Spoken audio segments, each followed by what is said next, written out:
Μιχόπουλου. Να ο Χαριστέας, εγκαλιάζει για τον Άρη, κάνει και το σουτ, γκολ! Ο Άρης ανοίγει το σκορ εδώ στο γήπεδο της Τούμπας. Στο 15ο λεπτό του πρώτου ημιχρόνου, ο Χαριστέας με σουτ έδωσε την μπάλα κάτω από τα κέρια του Μιχόπουλου. ΠΑΟΚ Άρης 0-1.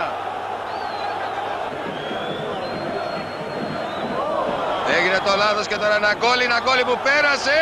Να ο Ναγκόλη, κάνει και το σουτ, Μιχόπουλος, κάνει την μπάλα, γκολ! Από τον Χαριστέα.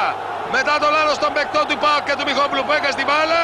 Στο 8ο λεπτό του δευτέρου ημιχρόνου, ο Χαριστέας στέλνει για δεύτερη φορά την μπάλα στα δίχτυα.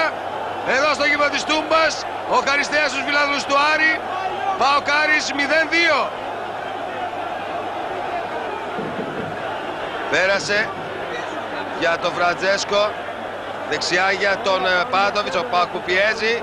Η σέντρα, κεφαλιά, γκολ! Από τον Παντελή Καβέ. Ο ΠΑΟΚ μειώνει στο 18ο λεπτό του δευτέρου ημιχρόνου. Ο Παντελής Καβές με κεφαλιά στην την μπάλα στα δίχτυα του Κατεριανάκη.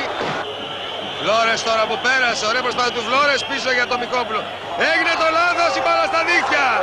Μετά το τραγικό λάθος από τον Μιχόπουλο που πήγε να διώξει, έχασε την μπάλα, πέρασε κάτω από τα πόδια του. Πανηγυρίζει ο Φλόρες, ένα απίστευτο γκολ για τον Άρη.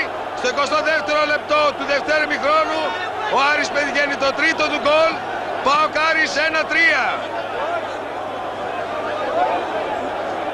Ναγκόλη που πέρασε, να ο Ναγκόλη με το Φλόρες, ωραία παλιά για τον Ναγκόλη.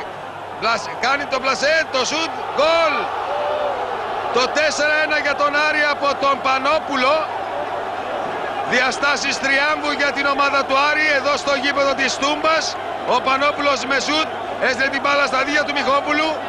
Εδώ στο γήπεδο της Τούμπας οι φίλοι του Άρη αποθεώνουν τους παίκτες τους. ΠΑΟΚ Άρης 1-4.